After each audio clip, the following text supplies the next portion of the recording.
This piece of content is brought to you by Micro Center. Go to the links in the description to see their top deals for May to get the Creality Ender 3 S1 3D printer for $149 if you're a new customer, and also to check out the latest tech news at Micro Center's News Center. And then also, this podcast is brought to you by cdkeyoffer.com, where you can get reasonably priced Microsoft keys. Use offer code BrokenSilicon to save 25% on all Microsoft products, and then also use offer code BrokenSilicon to save 10% on tasty Vite Ramen, Nano Boost Powder, and other great Vite products. And we'll talk about these sponsors more later, but for now, let's get on with the show.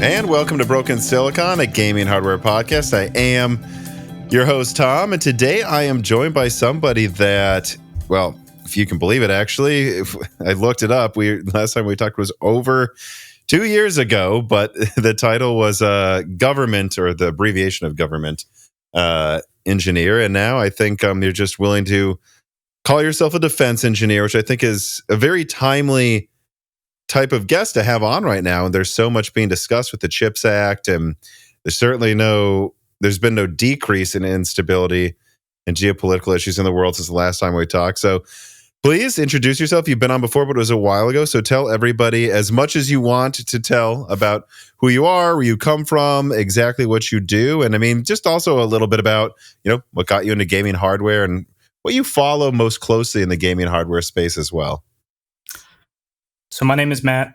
I'm an electrical engineer, or an RF engineer more specifically.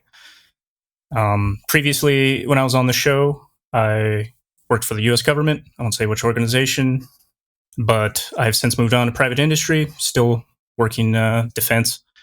I can say a little bit more about what I work on now that I'm away from the government. So primarily what I do is I work satellite communications. Mm-hmm. So that could be anything from building models of systems to predict how they're going to perform, doing the engineering design work on the radios themselves, antenna design, characterization, building those systems, measuring how they perform, etc. So pretty straightforward kind of stuff that an RF engineer would do, whether they were working defense or not. Yeah. And I mean, you've always been very careful when you came on the podcast, and to only say what you can say, only talk about what you know is safe to talk about. I'm thinking about this out of left field here, but have you ever seen how much top secret stuff leaks on like World of Tanks forums and stuff? What's your opinion on that? And just for everybody who knows, like, this is a real thing that's happened multiple times from multiple governments. A lot of people in a lot of countries play World of Tanks. They'll get in an argument about how they balanced a tank and it should perform this way. And eventually someone just, tries to throw it on the table and say, hey, look, I've helped design this tank. I know that's not how it works. And then they'll prove it by posting the actual internal top secret specs of a tank or jet or something. I'm curious, how, as someone who works in defense, what do you think about when people do that? Quite frankly, it pisses me off, When you're given a clearance, there's a certain level of trust that they give you, and you should take that seriously. Especially, it's to defend the country, right? All that stuff is kept secret, not only to make sure that we keep this country safe, but so that people stay alive. Like that's the whole point of classifying, is that releasing it could have grave consequences, like actually result in death. So when someone like myself comes on the show, and last time, I went through all the right channels, making sure that from an operational security standpoint, I was doing what I needed to do. I was exposing to all the right people. Hey, I'm going to go talk on this podcast. This is what we're going to talk about. Checking all the boxes. And then to see someone blatantly not do that, it undermines everyone else. So Yeah, and it's not limited to any industry, not just the defense one as well. Like, of course, I talk to a lot of sources like AMD, Nvidia, Intel, so on and so forth. And I mean, half of the conversation with them when I'm putting together like a report on some subject is, hey, is this really safe to say? Like one that I never said until someone else leaked it was like Sierra Forest, because I was directly told by someone at Intel, hey, this might matter to our earnings. Do not talk about this. But I will see in other discords and like the WCCF Tech comment section still get in such an argument. You will see occasionally an AMG or Intel engineer post specs to something just to win an argument. And I'm like, it's one thing to leak information, but to do it just to win an argument with someone who probably doesn't care. Come on. Yeah, it's a lot. It seems to happen on Discord a lot. Yeah, more so on Discord too, because I think there's this veneer that it's private, but it's not at all. And you don't know who can be dwelling in them. There's probably some people just recording half of them and like skimming them for stuff. Yeah, I'm sure it gets scraped, and who knows. Well, all right. The first subject I want to touch on, we'll get more into the defense stuff eventually, but I did go through the last episode that you were on, look through some of the subjects, and it was interesting. One of the things we talked about for a while, if I remember correctly, is one of the main reasons you wanted to come on in the first place was how like AMD FSR, Nvidia DLSS, and other competitors to that will evolve over time. And back then it was actually like, I actually think almost bad timing, like maybe a month or so before FSR2 came out. And it was funny. I went back just to remind myself, like, what was our mindset in early 2022? And I have something I'll put on screen, like Tech Power Up's review of FSR2 was the AMD has accomplished the unthinkable. They've matched or even exceeded DLSS without AI. And it's like, wow, in just 2 years, I feel like I could show that to a lot of people and they would completely have forgotten that there was a point in time where FSR1 was seen as better than DLSS1, close to 2, early 2. Calm down, everybody. Remember, 2 now is not what 2 was then. And then FSR 2.0 was seen as good as DLSS 2.3 or something. And that's just completely changed. So I'm curious, like, how have things developed compared to what you would have expected? Like where AMD and Nvidia would both be 2 years later? And how do you expect things to continue to develop in that department?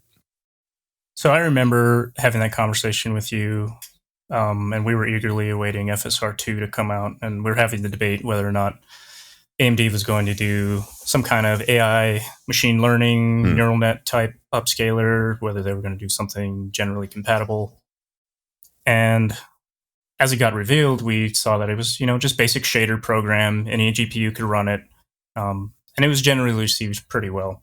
But I also recall shortly after, NVIDIA stole their thunder a little bit and just launched some pretty big improvements to DLSS, within a week or something. I don't remember the exact timing of it, but I think it stole their thunder. So personally, I think FSR2 is successful, but I'm going to put a caveat on that. As a technology, I think it's proven itself as being pretty competent. It definitely has its weak areas. I think all these upscalers have a weak area somewhere. But one thing that FSR2 has really done is it's made engines adopt openness in upscaler technology. Everybody expects it now.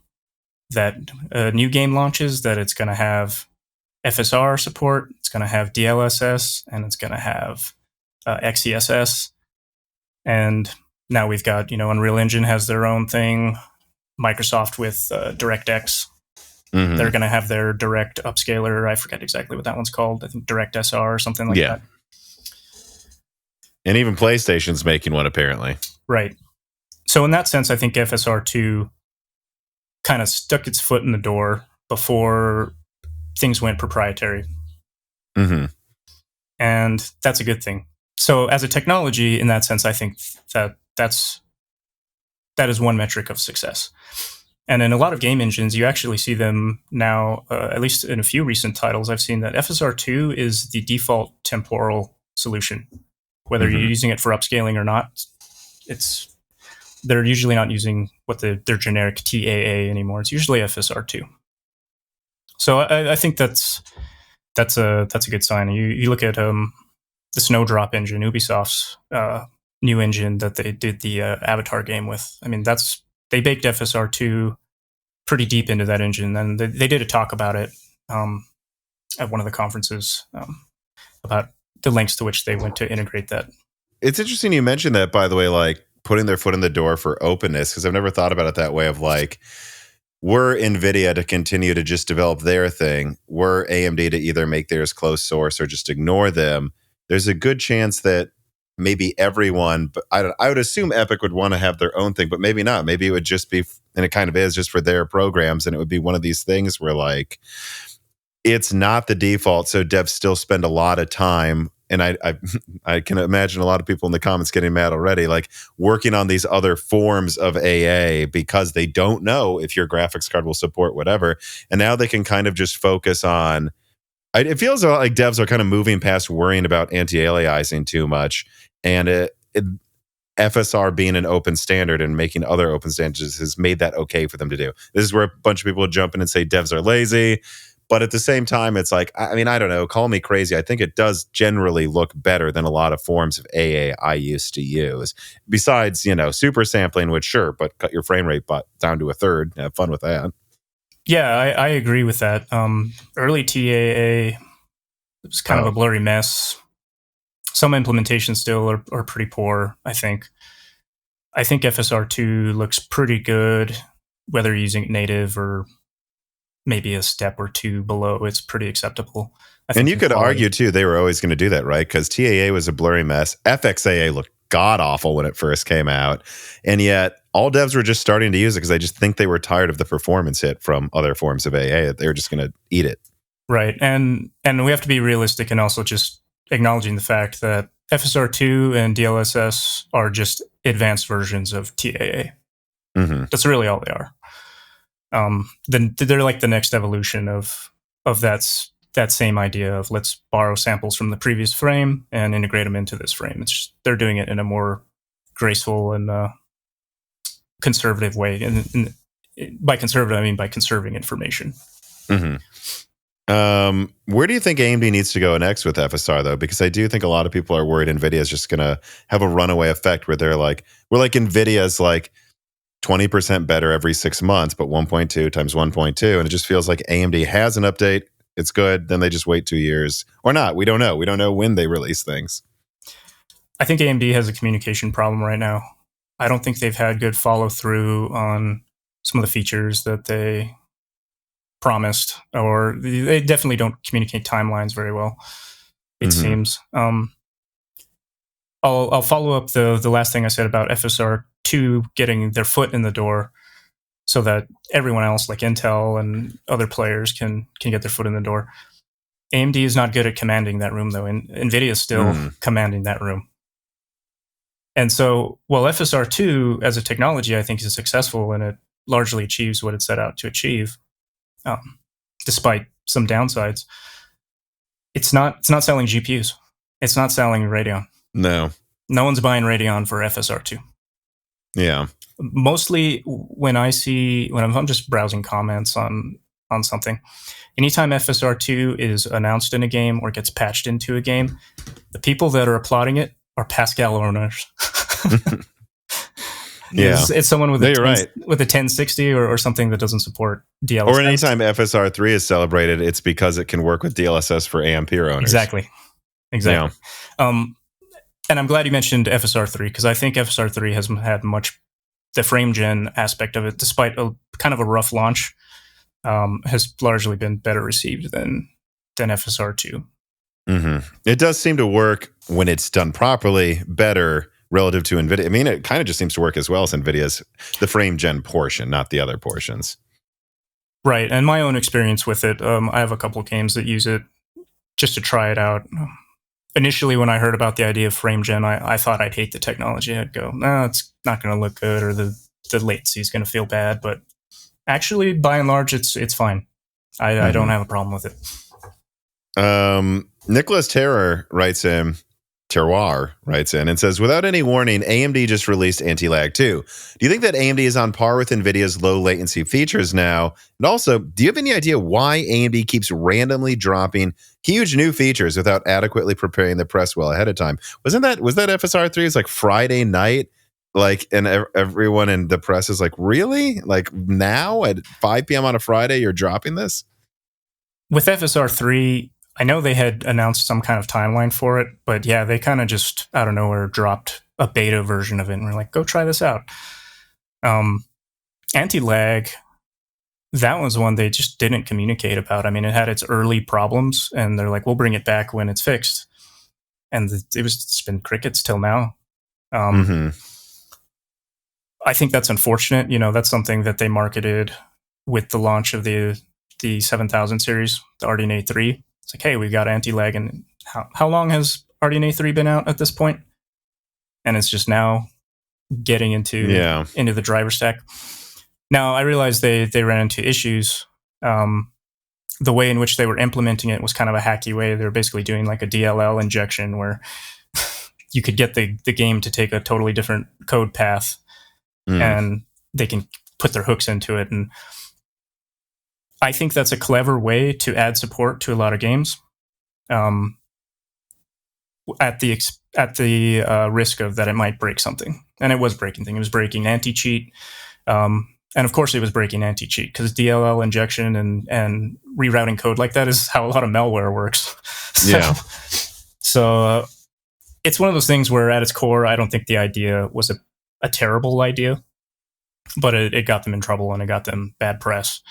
And yeah, it should work with your games, especially the competitive ones. That's where you need anti-lag the most. So yeah, it's interesting with regards to how inconsistent their communication is, by the way. So I was just thinking of this now, like someone I know at AMD said they don't really know who's driving the marketing at Radeon right now. That like since Scott Herkelman left, and you know, who knows how many of the good decisions were made by him or not, and you know, well, should have been all of them at a certain point. But you know, I hear that right now they're kind of adrift.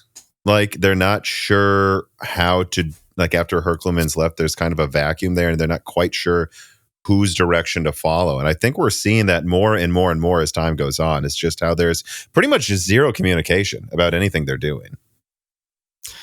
Yeah, and that's unfortunate, because they fumbled the launch of RDNA 3 a little bit by miscommunicating their performance targets with it.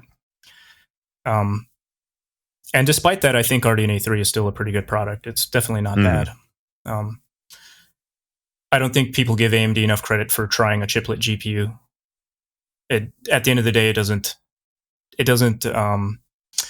translate to something significant for the end user. But if you appreciate it from kind of the hardware gamble that they made, you know, Nvidia did their gamble with ray tracing and features and different feature sets and architectures, and this is AMD's own gamble, right? Just trying to do something different. So I applaud them there, even though it didn't quite work out maybe as good as they wanted it to. Well, and that was also playing against them too. Like hearing that they're using chiplets, everyone assumed to be a Zen 2 moment. I mean, heck, I did for a while. I think over time it became clear it really wasn't, and they added insult to injury, but showing different performance that it actually had. So, yeah, and you know, I don't think anyone's really happy with GPU prices right now. It's still not providing, I think, the value people want.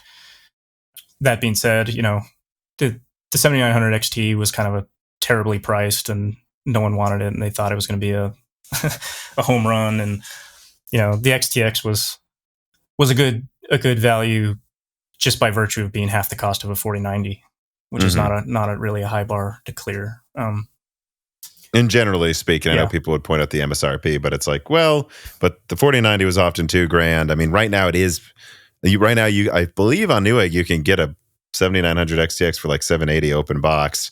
There's less than half the price of a couple $1,600 4090. So from that perspective, it's hard to complain. Although it's still, you go, yeah, but it's still like $800. So it's not like this has fixed the $400 point that we all want it to. So in that sense, I think it's a little disappointing to see AMD come off of the strengths of RDNA 2. I think RDNA 2 was kind of a big hit in everyone's minds. They got within spitting distance of Nvidia in a lot of metrics. It was efficient. The pricing was right. People liked it. And so to see RDNA 3 not be this strong as a follow-up as it could have been, I think it's disappointing. And that was only made worse by weak marketing, I think, and poor communication. So just in general, how do you see Radeon versus Nvidia right now? I know that's such an open-ended question, but I think it's something we're all thinking about a lot now that we're at the tail end of a generation and about to see the next generation start. Like, how do you see Radion's future? There's some people that are wildly pessimistic right now. That is definitely a trend in the media reporting right now. Is AMD Radeon in a death spiral? I guess they clearly don't remember AMD in the past decade, right? This is nothing compared to where they've been in terms of being at the bottom, in my opinion. It's going to be interesting to see what happens, knowing that Nvidia is largely shifting a lot of its efforts to AI. A lot of their volume is going to be there. A lot of their focus is going to be there. In some sense, that gives an opening to Radeon to kind of take over as...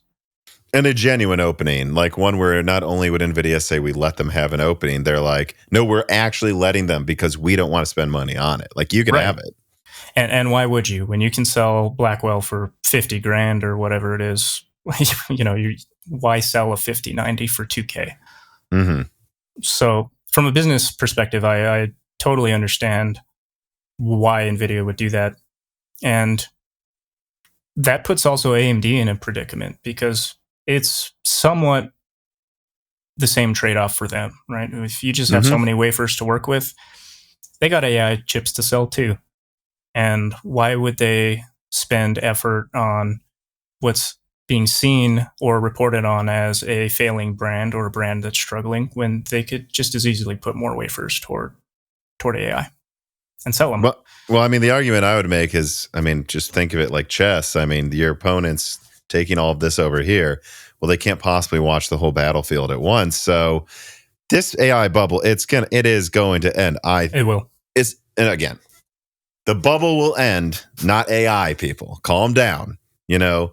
Pets.com died. Google didn't. But Google did lose like I don't know how much, I don't want to get it wrong, but like ridiculous amount of value before it recovered. I mean, there's a lot of companies I remember reading that like didn't recover until like 5 years ago from the .com bubble. Like, seriously, like that's how much they crashed. So when we say the bubble will end, I'm saying the bubble part, not AI itself. And I've seen some statistics on like overall revenue, like not the amount of money Nvidia makes selling the shovels for gold mining AI, but like the actual people making the services, like the combined revenue of the actual AI services companies, pretty much non-existent. It's like a small company combining the entire industry. And you do have to wonder, like, if there's going to be a point where like some, I don't know what, oh God, what is like the silliest example, I mean, I could think of, like, you just see Coca-Cola buy like 100,000 H100s because this is going to help them optimize their can design and it's like, and they just realize after 6 months, wait, we just spent millions for billions for absolutely no reason. Like, I think once that happens, like at some point, an investor is going to ask, like, when is this going to start making us like real money? And I do think that is going to happen in about a year from now. Maybe, but now that I say that, that's how I'm sure it's going to happen in 3 years, because whenever you think the bubble will pop, it doubles before it does again. Yeah, right now I think the industry is flush with venture capitalist money, and people are buying up all these AI chips, trying to find whatever better utility and profit they can from it. Which there's eventually those companies they're gonna go belly up and they're gonna liquidate. And that's the other part that I wonder about is when all this venture capitalist money goes away and they start liquidating, you start getting all these secondhand AI chips on the market. Some of those are going to be 4090s. Yep. Are there going to be 4090s half off or more? I don't know. It would be interesting if there were. And either other companies will buy that for AI use, for the ones that are successful, the ones who find actual application and utility. That'll be a good opportunity for them to buy up a bunch of hardware cheap, and who knows where the rest of it ends up. But yeah, it'll be interesting to see when that bubble pops, how that affects the market. But that's where I wonder, if AMD was prudent, they would realize that maybe they can't afford to go for the high end. Maybe it'd be stupid to go for the high end if it competes with 3D packaging assembly lines. But at the same time, it's like, man, if you just made a perfect $400 card that competed with the last gen's enthusiasts, and then you just spit it out, it's hard for me not to believe that couldn't sway a lot of people, especially if it happened next to like FSR 4.0, and then just keep the pressure up. Like, I don't know. I've heard so many weird things coming out of NVIDIA. Like, I get the sense they're crazy confident, and yet there are people in the gaming division that are a little bit worried they may be missing an opening here. And I think it's how seriously they're taking those warnings from within the company that I hear about are going to be how they price that RTX 5080. Like, that's how we're going to know if they're taking this seriously at all. I'm curious what you think about that. I mean, let's assume it's around a 4090 in performance, plus minus 15%, whatever. Well, not minus. That would be that or a little more. What do you think they would price it at? What's your what's your call? Oh boy, it's hard to know with NVIDIA. I feel like they're always super confident about what they price anything. Like, this graphics card is God's gift to Earth, and we're going to price it sky high. Or if they do it cheap, they're doing the Earth a wonderful favor. They deserve a Nobel Peace Prize, right? Yeah. It'll be interesting if they take a stab at something a little more value oriented. And I think that might depend to like what's the stock of the 4080 going to be like? What's the stock of 4090 going to be like? Because a lot of times they end up competing with their previous gen. Well, so my opinion is they have a way to not do that this year, because all they need to do is announce a 5080 that is basically a 4090 16 gigabyte, and they can take all of the remaining 8102 chips, turn them into whatever they're called. Like, they're not called A40s, are they? A80s? I don't know. Whatever the AI version of it is, and then they can just sell all of those. And then I think that's the most effective way to do it. You still have all these contracts to fulfill that have been signed for last gen months ago. Divert it all into that. Use the smaller die of the 5080 for gamers. And that is, I believe, a major reason why the 5080 is coming out first. I don't think they usually have that option. I don't even think that really was an option that much when mining happened. I think it's like only now they can afford to do that. Like, just use it for professional cards that people will just, because it has a different name, pay 4 times as much for. I think if they priced it aggressively, it would definitely... What's aggressive to you? What's the number? Come on. I've got mine. I'll say it, but I want you to go first. 1,000 or less, I think. Yeah, I think aggressive is $999, and when I see comments say it needs to be $799, I'm like, no, there's no way. There's no way. There's no way they're going to do that. I could. $899 would shock me. I mean, honest to God, it would shock me. And I think if we see $999 and they're bringing something out that's like 30% better than the 4080 Super at the same price again in the same year, actually, right? I mean, then that would make me go, okay, they really are taking this seriously. I don't know that it's enough because it's still $1,000, but they're taking this seriously. My hunch is it will just be $1,200, though. That is my hunch. That's a fair take on it. And, it'll be interesting to see where RDNA 4 lands in the lineup. I think them putting that level of performance at $1,200 gives some flexibility to AMD still about where they price I guess a 9000 series Radeon or 8000 series Radeon. AMD right now with Radeon, they need feature set more than anything. I think people are mostly okay with the pricing. I think people are enjoying that they're getting more VRAM. Driver stability issues kind of seem like a thing in the past. No one's really bringing that up anymore. I haven't had, and granted, the AMD system I've been using a lot recently is Hawkpoint, but I haven't seen an issue at all. Like, it's actually significantly more stable than my old Comet Lake 2060 system.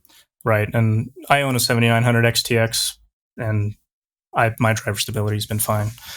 I've had no issues either. So I think if they can do two things, they'll definitely be seen in a lot more positive light. Providing any GPU at a good price, of course, is always a hit. But like I said, FSR 2 isn't selling cards. They need They need something higher quality. I know they've got FSR 3.1 in the pipe. They released a little white paper, little snippet of, oh, it's going to improve ghosting and deal with some of the issues. We'll see how well that goes. I'm not too optimistic about how much that'll close the gap with DLSS. I have no doubts it'll be better than whatever FSR2 is right now. And any improvement's a good thing. But they really need something that makes you want to buy RDNA. Micro Center is one of the best places to go to build a new PC. If you check out the links in the description, which remember, even just clicking on those links below helps the channel a lot, you'll see tons of excellent deals out there right now on just about everything, including the most powerful CPU on the market for hundreds of dollars off, budget CPUs like the 5600X for $140, and even the best gaming CPU you can buy right now, the 7800X 3D, for just $340, and it comes with 32 gigabytes of RAM for free. Honestly, I would say don't wait for Zen 5. A $340 7800X 3D with free RAM is a better deal now. Even if Zen 5 overperforms, you could probably sell it, keep the RAM, get a Zen 5 CPU, and you probably still would have saved money. So check out those deals right now below. And also don't forget that Micro Center has the Creality Ender 3S1 for $149. And they even have a news area right now that includes shopping guides, building tutorials, and other PC gaming how-tos. There's a link in the description that will bring you to that as well. And again, clicking on that link or any of the other links below, it really helps the channel. And shopping at a Micro Center after you do so helps even more. So support Moore's Law is Dead by supporting Micro Center today. It's hard to think of a feature they could bring out that wouldn't be seen as they caught up to NVIDIA. So that's the problem, is NVIDIA did DLSS first, and even if it sucked, it doesn't now. And so people just see that as an NVIDIA feature, and they'll continue to see any FSR thing as AMD.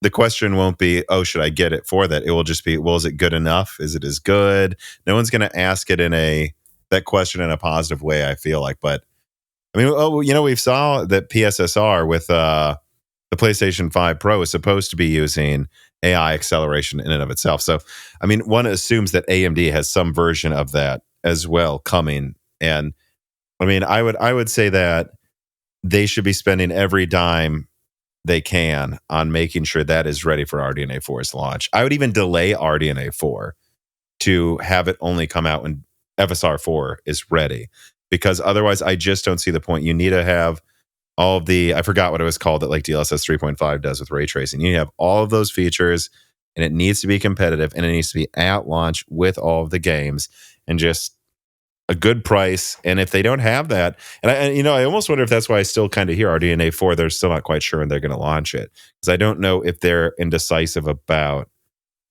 if they should launch it before or if our FSR 4 will be ready in time.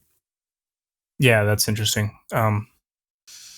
I think it would definitely benefit them to have that feature ready, and because that would just put the issue to bed right away. Especially if it ended up whatever FSR 4 is, or some enhanced version of FSR, if it is comparable to DLSS or does ray reconstruction or whatever the new features are. Even if it's not that supported in games yet, as long as it's there somehow existing and people go, okay, yeah, they're at parity now, we can put to bed you buy NVIDIA if you want ray tracing and if you want these features, and that argument immediately just goes away. And then if it's half the price of the 5080, done. I mean, that should, you'd think, make a difference. You'd think, yeah. And I think they need to do that, because I think falling short of that, if it's just the same song and dance of, yeah, it's a good value and you get more VRAM, but ray tracing and upscaling aren't great, that's not going to sell. It's not selling now. Well, and from what we've seen, RDNA 3 has actually outsold RDNA 2. So I think most data out there suggests AMD, especially in the do-it-yourself space, has an okay amount of market share. I think there's just a lot of people that would look at it and go, yeah, I already have a 7900 XT. So unless this is actually doing the next thing, or a better example would be, yeah, I still have a 6700 XT. I'll wait for RDNA 5. Let's be honest. I think that's what AMD's got to worry about here is, unless they can make the price so aggressive it gets everyone in the low end to upgrade, which maybe, which is what I think the RX 480 did. I mean, you could argue it was kind of just the 290X, I believe, was like already almost at that price, but it was so cheap though. Still, it was still like another $50-$100 cheaper at the time. That's what made everyone upgrade. Unless they're willing to go that low in price, it has to be everything else, because otherwise people will say, well. And I've heard this from people at Micro Center, that people come in and ask about the 5090. There's actually a video I just put out, but no one asked about RDNA 4. And it's not that they don't care; it's that the people that ask about the next thing, it's because it will do something new. Otherwise, they're not going to ask about it. They'll just buy it if one of their things breaks. Mm-hmm. All right. The next thing I want to bring up quickly before we move on to the more defense-oriented stuff is, I mean, Nvidia is poised to announce gaming Blackwell, I believe, in about a week. Zen 5, Strix, Lunar Lake, probably Arrow Lake. I'll be worried if they don't show Arrow Lake. Heck, I wouldn't be surprised if next to this event, the PS5 Pro is announced. Maybe there'll be a teaser for RDNA 4. What are you most excited about being announced at Computex in a week? I'm excited to see RDNA 4, and if there's a PS5 Pro, what form did it take? Like literally the shape of it, or well, because I have no idea what they're doing with that. But there's that too of what the shape of it looks like. Sure, but also what did Sony choose of the RDNA 4 feature set that they deem important? Now, I've always held that AMD has been very frugal with their ray tracing hardware. And I think some people see that as a lack of trying, and I think it's all timing for them. They know they don't have as much resources to fight NVIDIA. They don't want to spend a lot of die space. They don't want to spend... That's a trade-off for them in making a complex ray tracing core and putting it on their chip. Being the supplier for both Microsoft and Sony, they know they're a little more plugged into whether or not those companies care about ray tracing. Yeah. If they wanted it, they were going to ask for it. Right? And it seems like Sony asked for it this time. And it seems like Sony asked for it this time. So I don't think AMD has been failing to provide ray tracing. I think they've just been waiting for either Sony or Microsoft to really ask for it. And so they've put a frugal ray tracing architecture in the RDNA series almost as a stopgap. It's there enough to play with. It's there enough that developers can get their hands with it and start getting the code bases mature. But they're not going to go full tilt on it until they know that the rest of the industry at large is going full in on ray tracing. And being the supplier for the consoles, they know exactly when that's going to be. So if Sony comes in and says, hey, we're going full in on ray tracing with the PS5 Pro, then I think RDNA from that point on is full on ray tracing. Yeah. Yeah, it's interesting because that's something I've heard other people bring up as well. I know Carbon Cry did when he was on a die shrink or something. But like this concept that like AMD can't do it, I don't think enough people recognize that like the RTX 4090 is, even if you add up all of the different chiplets and ignore the fact that some of those chiplets AMD is using are in a vastly inferior node, so that's so, even though it's logic, it's still some are not logic, even though it isn't logic, which doesn't shrink as well, it still would save some more space if it was monolithic and a better node. Like Nvidia is still using like 20% or more silicon to make a 4090 than a 7900 XTX, and yet in the latest games, 10% better choice. I mean, it's using faster RAM as well. I mean, there are all these reasons. It really should be a lot faster than the XTX. It's because it's on ray tracing, and AMD knows someone's not going to spend $2,000, $1,500 on a 7900 XTX. And so they just have to, I'm agreeing, they have to make that calculation. We have to calculate that we're trading a feature so we can manufacture it cheaper, or people just won't buy it. And it'll be really interesting to see what happens when they have to, because whenever AMD's had to do something in the past, can we say 10 years yet? Maybe not, but maybe in the past 7 years, they seem to just do it. Yeah, and so I'm interested to see what that looks like how that folds into the PS5 Pro. Whether or not the consumer version of RDNA 4 has all those same enhancements. Did they do custom work for Sony? You know, I'm interested in seeing how that evolution plays out. In general, I'm not too excited for the PS5 Pro, even if they if they go full in on Raytracing. You're just more interested in what it demonstrates or what we can learn from it. Right. I'm not too excited by the concept of pro consoles in general. I'm more of a fan of longevity in a console and reducing the point of entry over time. I think that's I think that's a stronger. I mean, I heard they almost didn't make it. Like, I honestly was kind of suspecting they weren't going to. I think it was supposed to launch half a year. I mean, I think I heard they had like final silicon done. I think it was last year, and I think I really do think there's something where they realized, oh, but this would be the GTA 6 console. I honest to God think that's like the main reason they went forward with it. Probably. Yeah, and I think it would have to be because I couldn't see myself buying a PS5 Pro to play all the same games again. Like, there's just not enough games out. It's like, yeah, more ways than ever to play games now, and there's just there's not a lot of them out there because the development cycles are so long now, and this console generation's just has had a longer than usual cross-gen period, and a lot of the games that are coming out that had long development cycles that are truly in this generation don't get received that well either. So there's a little bit of a crisis going on. Or that's not obvious. There's not an obvious trend that they'll be received better. It seems to be just as likely they won't be. Right. And people also have the criticism that, oh, well, it's not a big enough visual jump going to a pro console.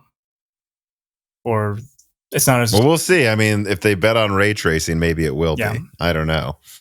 I guess before we move on, too, I have to ask, we haven't said the word once, I don't think. Like, any thoughts on Intel Arrow Lake or Lunar Lake whatsoever? I'm just curious. I'm curious to see how Intel's gambles with changing their core configurations, ditching hyper-threading, that kind of stuff plays out. I know you've talked a little bit in the past about going toward this rentable units, I think, concept. Yeah.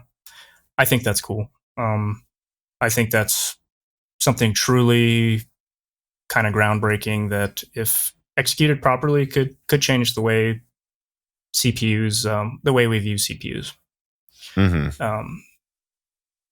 The ability for a certain thread to just kind of dynamically choose what logic resources it has allocated to it I think is awesome. Because in that sense, it's almost like the number of cores and the types of cores and the performance of cores almost becomes irrelevant if you can just dynamically allocate the hardware for the task in that sense. Yeah, I mean, I think the obvious question would be, well, okay, but if they're moving to 8 big cores and that's organized into 4 rentable units, so it's really like 4 mega cores or 8 usually half mega, half not mega cores. Is that really, or 4 not really mega cores? Is that really enough to call it? Is that really enough if you remove hyperthreading, right? But I can't really ask that question without even seeing how it works in the first place. Although I will say, from what all indications are, it's Nova Lake that does rentable units first, I believe. I don't remember. It's been a while since I've covered or paid attention to like the Intel roadmaps. Like, if it was Panther Lake, or I think Diamond Rapids should do it too. But do you have any concerns about that, though, that Arrow Lake doesn't really seem to have full rentable units? I mean, I know we're kind of like speculating here, but still. Yeah, I think Intel, as far as traditional cores, whether that's performance cores, efficiency cores, hyper-threading or not, it's going to be a very interesting battle with AMD coming up. I think they have a lot of ground to lose. You see, because my major concern would be, what if Nova Lake is amazing, but it's like 2027 or something? Right. Okay. So can they survive till then to actually launch it? Or if they do, will it be like AMD limping across the finish line with Zen after years of pile driver? That's my major concern. Yeah, and getting established in industry is a big deal, so as Intel keeps losing market share, people get invested in AMD. We saw how long it took for AMD to gain back any mind share from Intel, even despite having good Zen chips, right? We're finally at a point where they're taken very seriously now. But it's been years since Zen launched, and so it'll be interesting to see how much Nova Lake could be amazing, but how much ground will they have to make up at that point? How much will they have lost? And maybe that's a humbling thing, and maybe that's ultimately a good thing. But I hope so. My only concern with that as well would be is I do feel like this landscape is so different from a decade ago. A decade ago, you worked at Intel or you worked at AMD, and there are other CPU companies as well. I don't want to act like there weren't, but that's kind of like the cool ones in a lot of ways. And then Apple started making their own chips, and Nvidia is to a certain degree. I think they're really going to try to pretty hard pretty soon again. You see Qualcomm entering into Windows harder, and I just get the thing that worries me is before I think there was a lot of reason for people and it's the culture too. The people at AMD are very much work hard for the love of the game type of people. Like they just want to make the best thing. But at the same time, I mean, they're also a pretty good company to work for now. And if you're at Intel and they're like, hey, just stick it out for another 3 years till Nova Lake, and you're the best architect, why wouldn't you just go to Apple? Especially if you have a family, I think that's the easiest decision ever. I mean, maybe if you're single and you just want to have fun, sure. But if you have a family to feed, I've heard so many stories of this and just jumping ship to AMD or to Nvidia or Apple. And that's my major concern about Intel limping to Nova Lake is before I feel like I would say that people were stuck still working at AMD because they weren't. But now there's so much incentive, especially with new AI startups, to not stay at Intel if the pay and if there's really any worry about your future. I think that's a good point. There's definitely more to lose than just market share. Your own morale and perception of being a good and innovative company to work for is a big deal. No one wants to be on a sinking ship. No one wants to, why see that through? If your skills, especially if there's a bunch of luxury yachts around your sinking ship, right? And if your skills are high in demand and you're a marketable person, why wouldn't you go do something funner or seen as more successful, or go see what that pays twice as well and gives you weekends off. Right. So yeah, hopefully Intel's not in so rough of a place by the time Nova Lake launches that they lose a lot of that in-house expertise, or there's been an exodus or something like that. So there's a lot to lose more than just market share. All right. Christian Visconti writes in and he says, hi, Tom and Matt. So I'm not an American. Thus, I know nothing about the U.S. defense industry nor its structure. Well, most Americans don't either. So I hope this question makes sense. But what generally is the opinion of people in U.S. defense of each of the big three, Intel, AMD, and NVIDIA? I think most people in defense, unless they are specifically involved in some kind of acquisition of these companies' products, don't even think about it. It's just another computer chip to them, and it either meets the spec they want or it doesn't. I think there are other, obviously, if a company is unable to meet those types of things, we see delays with Intel products. AMD was building a supercomputer with the US government recently. There's always setbacks, right? Those kind of things are kind of red marks against these companies. And if you collect enough of those, then yeah, in certain acquisition circles, you might be seen as not being able to deliver what you proposed, and that can hurt you. Do you think 10 years ago, Intel was just seen as, I don't know, that's the one we buy from? Yeah, more or less, and for the same reasons that the industry did as well. I don't see that there's no particular reason, say that the U.S. government or the Defense Department would choose Intel or AMD that industry at large wouldn't either. For the most part, those trends kind of track each other. I've always seen people act like it's different, like the U.S. Like the U.S. government has to buy Intel. And I've seen these arguments all the time, especially in the past few years. Like they're like, well, maybe they will switch to AMD, maybe Meta will switch to AMD, but you know who never will? The U.S. government, because they have to buy Intel. Is that do you see that, or do you actually think that's a fallacy that there's more stickiness to Intel being the supplier to the government? The supply chains for the government have to be secure. So that means the vendors you're buying from all go through a process to make sure that all the parts you're buying, we know how they're manufactured, we know how they're assembled, where they're assembled, et cetera, so that an adversary couldn't execute a supply chain attack against the government. And there's no reason that AMD can't be in that same process. A lot of times, when you say the government has to buy Intel or the government has to buy AMD, in the same way that you and I don't buy directly from AMD unless we're building our own computer and assembling it, neither does the government. They're buying stuff from Dell and HP Enterprise and their own servers. Yeah, these other giant companies that are the experts in getting these systems integrated and delivering systems at scale. It's all big contracts through them. So as long as they're getting GSA approved parts, which is that whole supply chain control and approved contracts to buy through, then you can get AMD. There's no issue with that at all. I think Intel's main strength in the last decade, especially in concerns to supplying the government, was they could really crank out the quantity.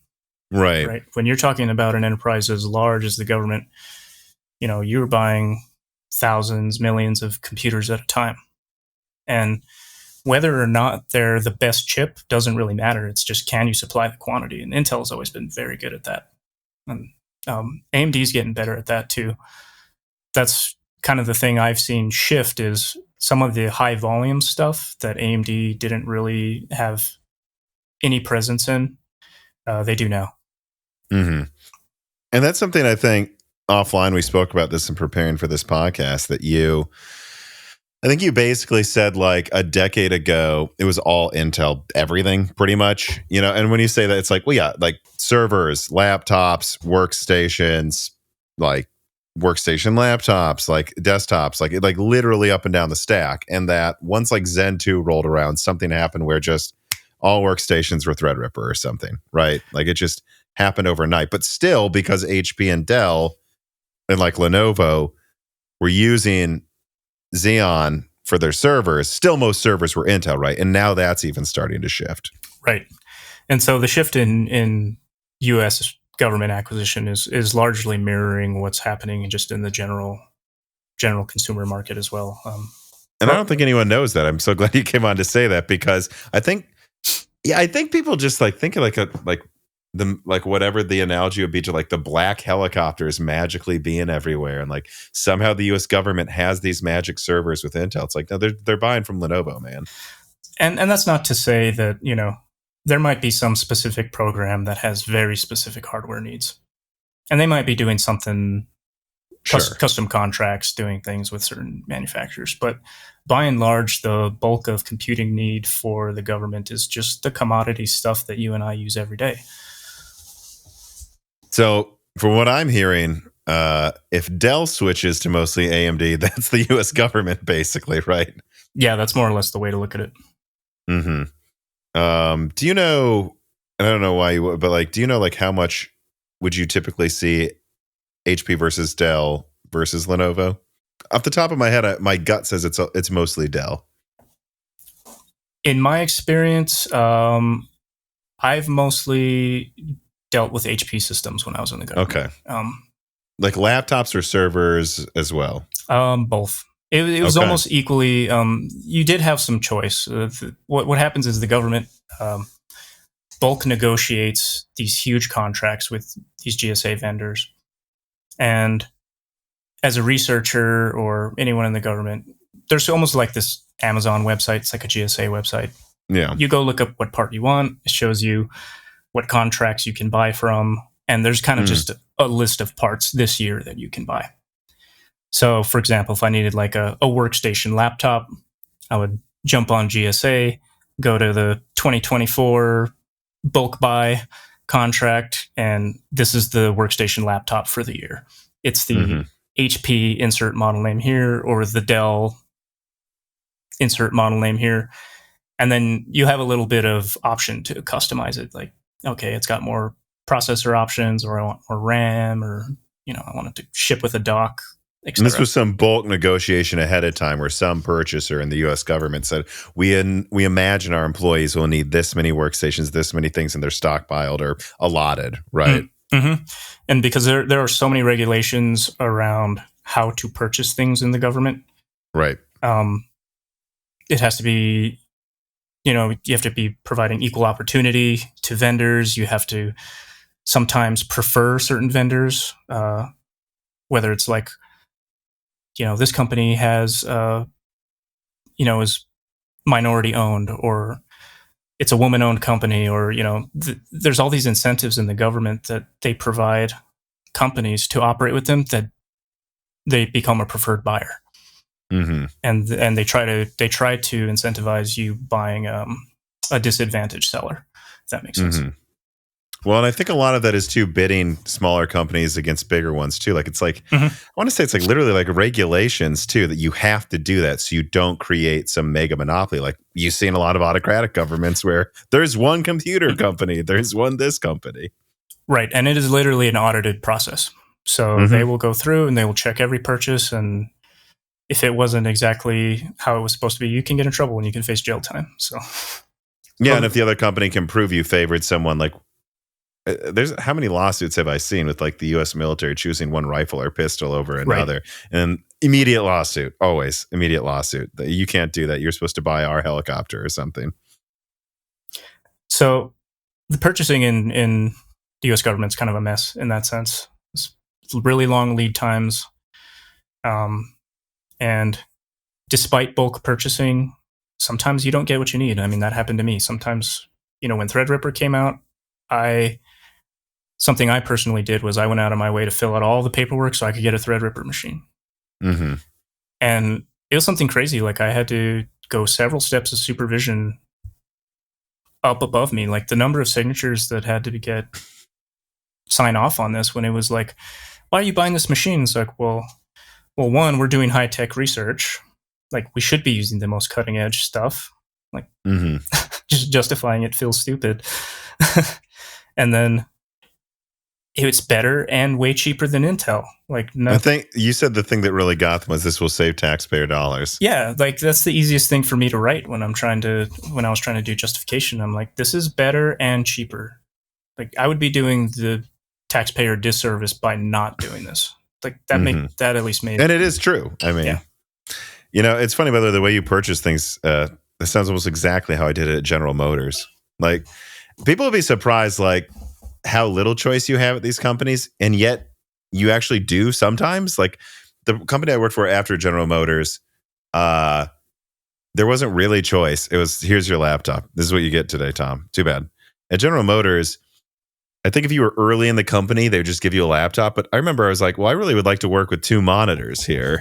And they were like, oh, here's the ones you can choose from. And then just when it arrived at my desk the next day from someone or something, and you actually do have this like system of like, this is the ones we've bought. This is what you can choose from. And I just remember there were times where it was like really easy and times where I'm like, why is it so hard this time? I don't understand what's going on. I get the Threadripper one, but there was some where I remember there were some of my coworkers where they tried to get a monitor. They're like, how did Tom get that in a day? And I'm like, I don't know, but I don't know why it's taking you a week and 10 signatures. Yeah, I think I can relate to that level of bureaucracy of total inflexibility in one area and then surprising Suddenly flexibility somewhere else. Like, what's going on? Yeah. So let me see here. Ever feel like a dog chasing its tail as you scour dozens of eBay postings and seedy websites looking for a safe way to get reasonably priced Microsoft software? Well, you don't have to do that. just go to cdkeyoffer.com. This piece of content is sponsored by cdkeyoffer.com that offers both Microsoft operating systems, Office products, select games, and even some gaming hardware peripherals for reasonable prices. And they've been a sponsor of Moore's Law is Dead and the entire team here for years for a reason. They've been good to me. They've been good to Dan. They've been good to dozens of me and Dan's family members and friends for years now. And they've also been good to the Moore's Law is Dead community. So whether you're looking for Steam, EA, Uplay, or PlayStation keys, or of course Microsoft products or gaming peripherals, support Moore's Law is Dead by using the offer code BrokenSilicon for 25% off all Microsoft products and Die Shrink for 3% off everything else on the website. Support Moore's Law is Dead by supporting one of our best long-term sponsors, cdkeyoffer.com today. QH Freddy writes in and he says, would you say the Intel security fiascos, particularly with the likes of Spectre and Meltdown and MDS over the last decade or so, had an influence over the choice to switch to AMD for some projects? Are such side channel attacks considered a relevant threat vector for systems and government premises? Is there an acknowledgement that generally similar side channel attacks will be something high performance micro architectures will always suffer from, as evidenced by ARM, Power, and AMD x86 micro architectures having the same or similar problems pop up from time to time? And bring this up because I had a server engineer on too who said Spectre and Meltdown really just pushed them over the edge to switch to EPYC. Like 5 years, he said, pretty much sooner than they were probably going to. So it's definitely something the government cares about. There is especially in DoD, there's something called the DISA, Defense Information Services Agency, I think. Mm-hmm. They're pretty much in charge of cybersecurity across the IT infrastructure of the government. So when something like Spectre or Meltdown comes along, they're the ones that are mandating to everybody that you have to push these BIOS updates. You have to make sure Windows is running the software mitigations. Mm-hmm. So they definitely do push out fixes for those things, and they will cripple your machine's performance for security if that's what they have to do. Mm-hmm. And so that's very much in line with, I think, what a large company would be doing as well in terms of securing their infrastructure. Now, whether or not that affects bulk purchasing decisions, I don't know if those conversations happen. Right. So, when GSA is saying, hey, we need to negotiate this bulk contract with Dell or HP to get millions of systems, I don't know that comes into play of like, oh, well, Spectre and Meltdown, and can we buy Intel? I don't know that makes it into the discussions. Yeah, the way the other person I talked to, he worked in healthcare servers, which also has a ton of sensitivity and bureaucracy around it. So it's probably somewhat comparable. Yeah, I mean, he didn't say like he knows he knows this person made the decision, but he does know that they were talking about like switching to EPYC maybe in 5 years. This was back in 2018, and then all of this, or 2019, and then all of a sudden, like by 2021, or 2020, all of a sudden they were saying 2 or 3 years, and it's like, well, what's probably what pushed them over the edge is probably a straw that broke the camel's back. But you have to imagine that had to have come up a decent amount. So wait, XTX999 writes in and says, how much and what would the US government really switch from Intel to AMD? Like switching with CPUs they have in their offices, or is it deeper, like CPUs that are put into military projects like missiles, future aircraft carriers, and fighters? I don't really think of the latter one, right? Like I guess they don't use Intel processors in like an F-35, do they? I guess I don't know if you would have any way to know that, but from the experience I've seen I'm not going to say no that there aren't systems that use commercial off-the-shelf hardware. That's perfectly appropriate for a lot of programs, depending on whether it meets the needs or not. Because a lot of warfighting, like the weapon systems are just the tip of the spear. Mm-hmm. There is so much infrastructure that it takes to support all of what you see on the front line. It literally is a pyramid, and the tip of it is what you see, and the rest is all logistics support and lifecycle management and maintenance and all the support functions that get the warfighter out there. So I would argue that the computer systems you see in, on the front lines is a small fraction of the total amount of computing systems in the enterprise. Right. In general, it's not the laptop some communications engineer in a platoon has. It's the massive server using Epic in the background. That's where most of those CPUs are going that really matter. Right. And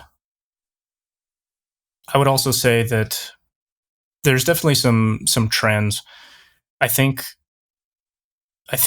in the past, especially in the Cold War, there was a lot of emphasis on the government making custom hardware for the weapon systems. Everything was, planned to a T, had to meet these specs, and if the commercial market couldn't provide it, then they were going to fund the research to do it or build custom stuff. I think that's largely changing. I think everyone is seeing that warfighting has gotten very expensive.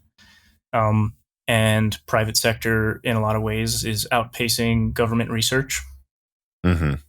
And so it is advantageous to just take something off the shelf and try it to turn it into to meet your needs as is, with as little modification as possible.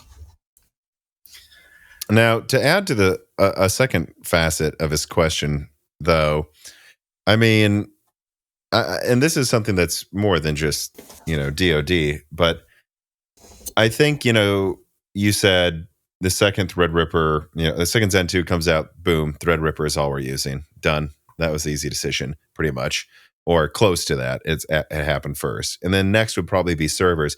I wonder how sticky you think laptops would be, because that's a thing that I'm starting to get the vibe on that, like, in consumer, I think AMD might take a ton of laptop market share this year. And I do see some corporate laptops now pop up that use AMD. I'm trying to remember the one I saw. I was in a hospital. They were using I think they were using like Zen 3 APU laptops or something. That's like, oh, so they're actually selling them to big companies. But I still see mostly Intel, especially in like automotive, healthcare, and like just major businesses, like their business laptops, insurance companies. Like a family members work in insurance companies. They're usually Intel laptops. I still don't. Yeah, because I'm thinking where my girlfriend works, where my parents. It's still Intel, pretty much. How sticky do you think the business laptop is? Because those are massive parts of their contracts. Like, I wonder what you think about that. I think Intel still dominates there for sure. Primarily, that's going to take a lot more effort to take from them. When I was still government, majority of the laptops issued were Intel. A lot of times the AMD systems that were being sold in my early time there were really budget, small systems. They were, we're talking 8+ years ago.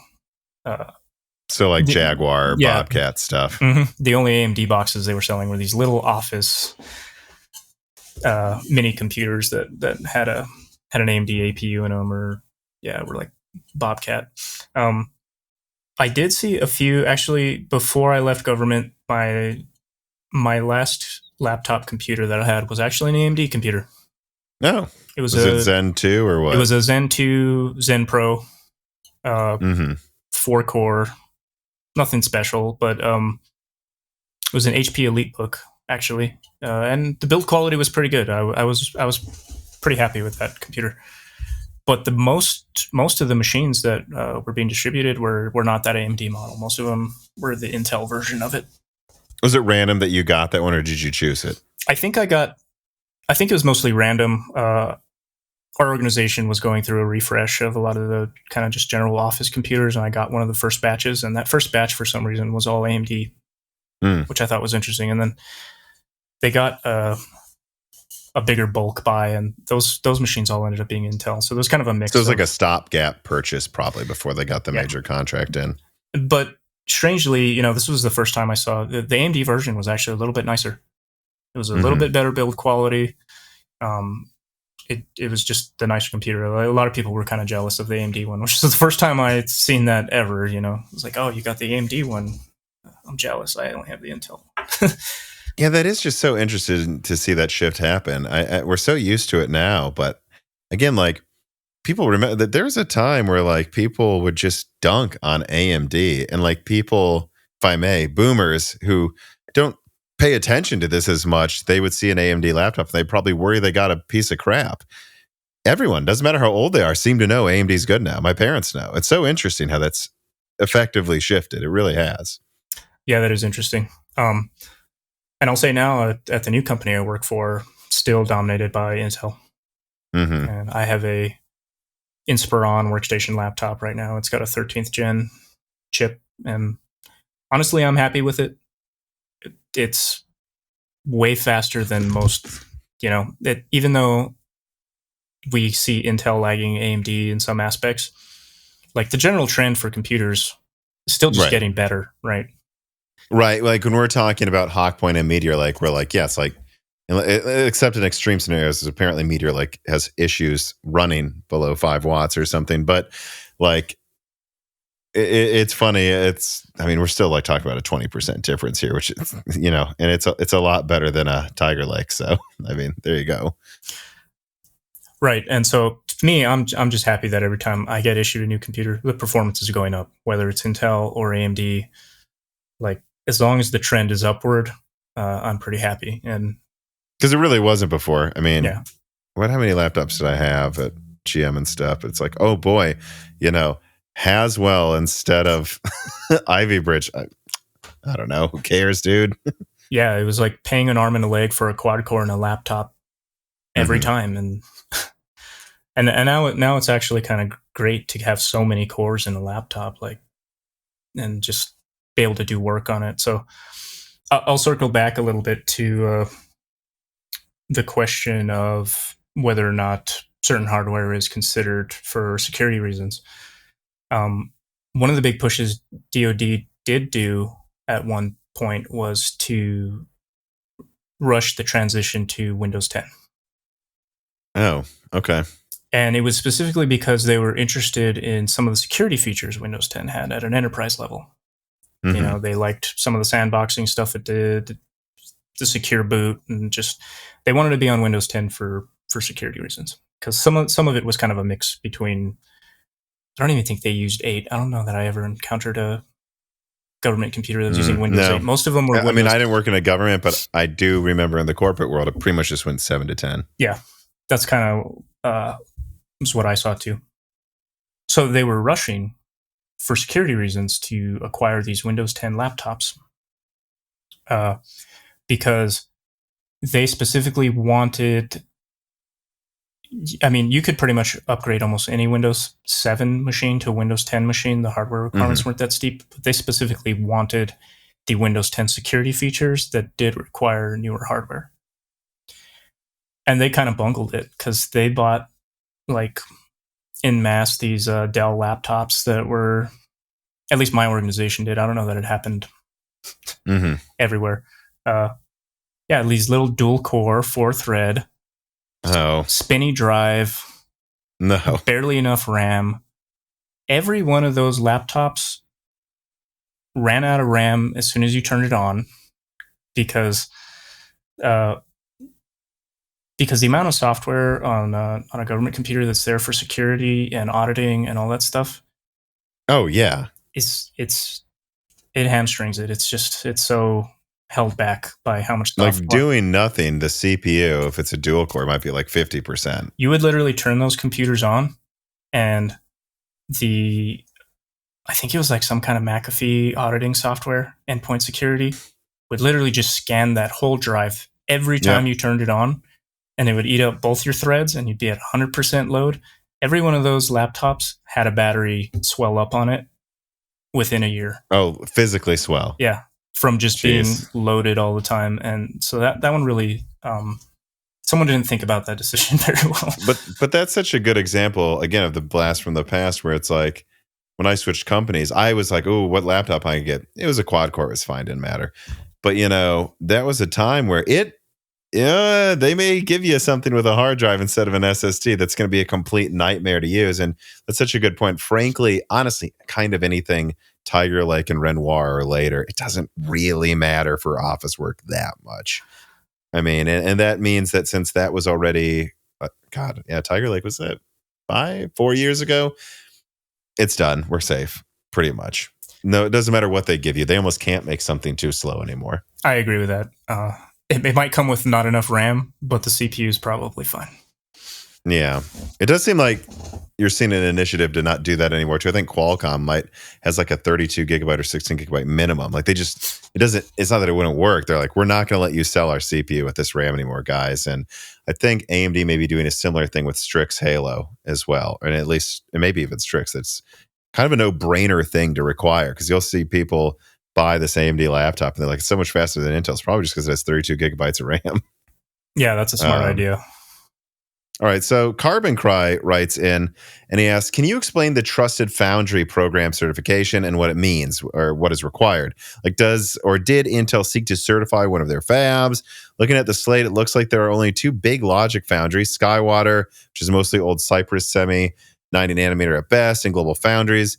Given the power and RF Trusted Foundries are big and at a leading edge in those areas, is a big leading edge foundry missing? Or can we conclude that the small lab style foundries like BAE's in-house, Sarai, and others can make leading edge density, performance efficiency transistors, but at low volume to suffice for highly sensitive logic chips? And this is something that comes up a lot as people say trusted foundry. No one ever really explains it. So trusted foundry, I'll just caveat this by saying I'm not involved in any of that kind of stuff. So I don't know exactly the workings or the motivations.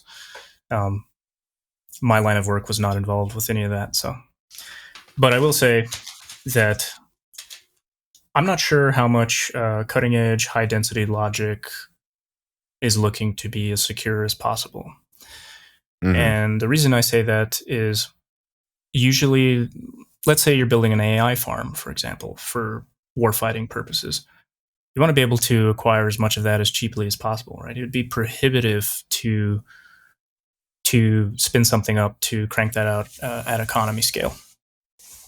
A lot of times in programs, if something is sensitive, you work around it by limiting physical access. Mm-hmm. And that's something that kind of relates to whether or not hardware is selected for security reasons. If it can't be secured, it's segregated, right? It's about reducing the risk, the attack vector on something. The surface area of attack. So maybe let's say I have this computer, it has very strict security needs, and my hardware doesn't require it. Well, or doesn't meet those requirements. Then my options are go for something that's custom or invent something new that's going to meet that requirement, or acquire something more expensive that's going to meet that requirement. Or is there something I can change by how I interact with that or how it's operated that makes it safer? And saves even more money. Right. So it might not matter that your chips are all that secure or custom if they're locked away somewhere where no one can even access it, but the people that need to, right? Because then you're not worried about those exploits getting exploited. So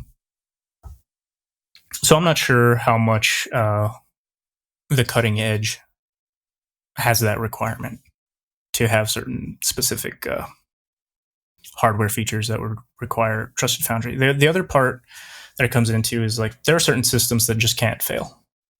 And the government needs to control every aspect of that product. They have very strict requirements about how long that product's going to last, its performance, whether that's security or hardware performance, environmental performance, whatever it might be. They got to know everything about it. They got to make it tamper-proof. They've got to, just a good example of that is the nuclear arsenal. Right. That's something we spend tons of money on to make sure it's secure, to make sure that an adversary can't tamper with it, reverse engineer it, all these things. That's where you need custom hardware, right? Because... And then everything else behind it, right, can be cutting edge, but isn't in the field or something. Exactly. So that's kind of how I see it. So like I said, I don't have insight into that process personally, but there's a lot of ways you can make things secure by changing the procedural things around it and not changing the hardware itself. Yeah, I remember that server guest, the anonymous server engineer, who talked about like when the Spectre meltdown stuff happened, and they had all these mitigations that in some of his workloads, I think he said they had like an 80% drop in performance. It was just absurd. And they went, yeah, so we're going to air gap this half of the servers, and they won't have the mitigations. We will air gap these ones and turn off hyper-threading. Done. Problem solved. Cost us money. We're mad at Intel, but that makes it so it's not, it doesn't sting as bad, And I'll touch on Carbon Cry's question a little bit too, because he's mentioning like silicon carbide power transistors, gallium nitride, gallium arsenide. Yeah, a lot of people think fabs and they think high density logic. They think what Intel's doing, what Nvidia's doing. And if you look at I'm going to talk about the CHIPS Act for a minute. If you look at the goals of the CHIPS Act, it's so broadly worded, you could almost justify spending that money on anything. When you say we're going to spend money for defense needs, well, okay, what part of defense are you talking about? Like that could be anything from, bio research to nuclear weapons to anything, and everything needs chips. So there's kind of the emerging markets, which AI is a big one. And you might say, yeah, let's invest lots of money in Intel, Nvidia, AMD, whoever's going to get us the biggest, fastest AI farms. And we need that because we want to build AI fighters and AI tanks and, all these sophisticated systems. And that gives us an edge in the fight tomorrow. One thing that the US government and the US military is really good at is life cycle management. When we build a warfighting platform, we support it through its whole lifetime, and that's including all the parts to maintain it. And that is no easy feat, So the CHIPS Act money is also there to support things like, hey, we've got a lot of legacy systems that were invented in the Cold War. And sometimes those parts go bad and they go in disrepair and you need to repair them. It's Nvidia and AMD and Intel aren't going to provide the chips to fix something that was, thought up in the 70s. Yeah. There's going to be, you still need capacity for older processes to, be able to make something like it was back then to replace and put in a system. Because the other thing the military is very careful about is they don't do drop-in replacements generally. It's a huge ordeal to make a supply change to a weapons platform. There's so many review cycles and things you have to do to ensure that changing out a part isn't going to have some unforeseen consequences on the performance of the system. I do know what you're talking about. Again, take a shot every time I say that this episode. Working at General Motors, the amount of stuff they'd be like, oh, well, we're switching suppliers of this one bolt for this car. I was in the safety side of it too, in engineering at General Motors. And it's like, people go, oh yeah, you're just going to buy a bolt. Oh yeah, you just go on Amazon and order. No, you can't. What they're going to now do is like a ream of paperwork to prove the tooling and the process and everything is equivalent to the other supplier. And that's going to take months to a year to approve just to switch to a different supplier for one part of a car. You don't just, the amount of work that goes into making these systems that relate to people's safety, I mean, it can be very silly, bureaucratic at times, but it is there. And I don't think people appreciate just how much effort goes into, and therefore how mad some people are when some of these things get through, like the Takata airbags or something. It's like, how on earth did that happen, you idiots? Right. So, yeah, DoD takes that very seriously, and changes to systems are taken very seriously. It's a very long process to do it. And the newest nodes aren't going to help with that, right? You have to maintain systems from decades and decades ago that are in service forever. B-52 has been in service forever. Yeah. Some of our nuclear arsenal stuff, right? We're starting Maybe a little too long. we're modernizing the nuclear arsenal now, spending a lot of money doing that. But I mean, all that stuff has to work, and making changes to it is not trivial. So the CHIPS Act money is not just new AI stuff. That's part of it, but it's also making sure we have what we need for the systems we already have and that we have a lot of and that are going to stay in service for decades. And a lot of that stuff is just not the cutting edge stuff. Now that it's warming up outside, Jessie couldn't be happier to be jumping around every day in the warmer weather. And it's good for me too. Running around with her, teaching her tricks, that's good for my health as well, not just hers. But all of this gallivanting, well, it takes up time and it pressures me to make my lunches quicker to get moving faster with Jessie every weekend afternoon. And usually quick means less healthy. Well, unless you know about Vite Ramen. This piece of content is brought to you by Vite Ramen. Vite Ramen is a healthy, tasty, and shelf-stable food crafted by an American startup that offers a ton of options for eating healthy, like their classic packages that make it easy to add protein and other ingredients of your choice, and then also their Ramen Go packages that offer a healthy microwavable option for those who truly only have a 15-minute lunch break away from home. And I do need to take a second also to remind everyone that they don't just make ramen. They also have Nano Boost Vitality Powder that I honestly think blows away the health powder competition. I literally drink this any night a broken silicon is recorded extra late instead of coffee. And they also have a collection of silverware and accessories that are always high quality. Like the Goofy Girl DM Nakiri knife, I tried it out. It is insanely sharp. It is probably the nicest knife this household owns. So not just the ramen, although the ramen's great. Everything else on there is high quality. And that's why I've been working with Vite Ramen for so long. I actually like their products, all of their products, a lot. I've never tried something they made that wasn't good. So check them out. And remember that even just clicking on the link in the description helps the channel a ton, and buying some of the special packs through that link helps you save money and support the channel even more. So support Moore's Law Z by checking out Vite Ramen today. QH Freddy writes in, he says, what other electronics related production do you think is important for the US to have domestically, or at least in the West, aside from leading edge process nodes from the likes of TSMC? Everything.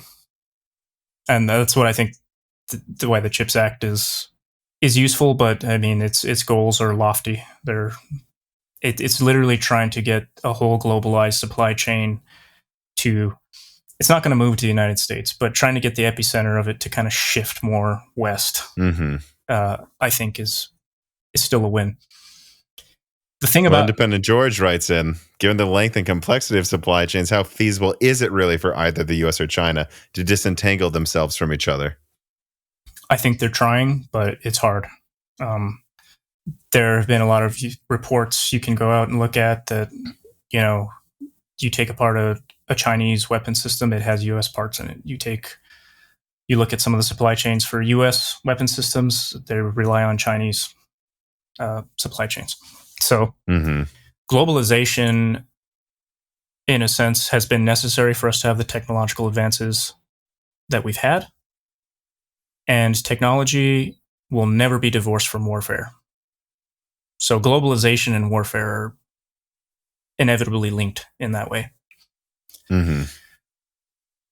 Now, one thing to consider is if we ever got into an armed conflict, the most high-tech weapons we have are likely the ones we're going to use first. Yeah.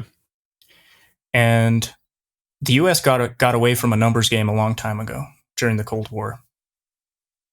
We knew that against the Eastern Bloc countries, there's no way we could produce as many helicopters, tanks, planes, etc.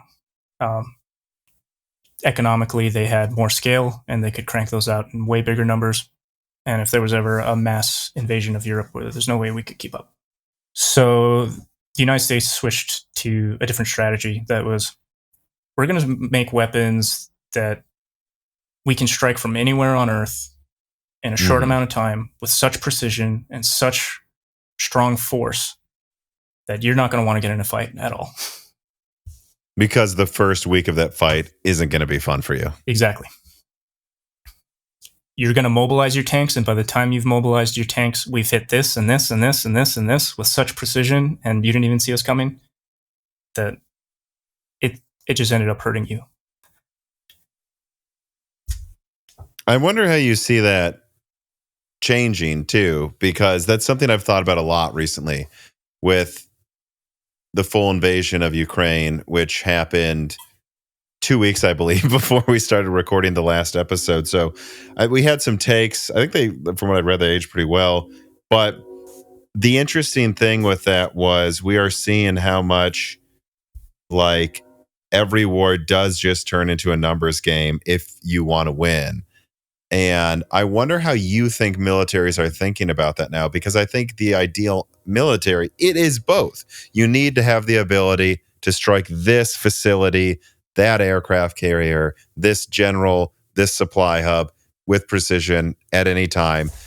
You don't have unlimited of those, though, but you need to be able to press that button, because every now and then there's a target that, if you take it out, can just change an entire battle. At the same time, you need a lot of bulk.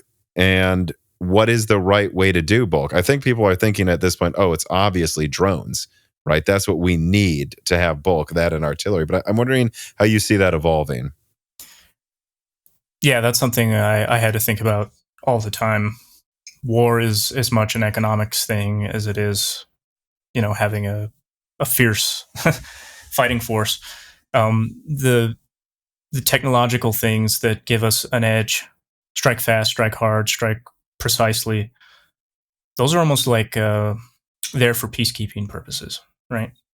There's not enough of them to fight a war generally. And we saw that a lot. Like Matumbo, not in my court. You just do that a few times with high precision stuff, and hopefully the war doesn't start. And Congress actually grilled the military quite a bit for the campaigns in Iraq and Afghanistan, because we were using all this high-tech stuff we invented to fight the Soviet Union on,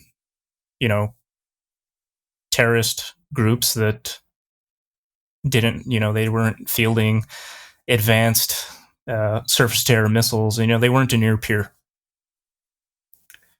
And so that was not a very cost-effective war in a lot of ways when you're flying a multi-million-dollar fighter jet, dropping a multi-million-dollar. Am I wrong? Sometimes $100 million. Right. Satellite-guided munition every single time on an adversary that has a technology not even close to that. And the scale of those conflicts was small enough that we could keep that up for a while. We're wealthy enough of a company, we were rich enough, that we could do that. But against someone who has numbers, we're not going to be able to keep that up. And you see that in Ukraine. Russia was kind of flashing off its high-tech weaponry early on, and there was a lot of high-tech flashy stuff going on early on, and now it's just like, how many artillery shells you got?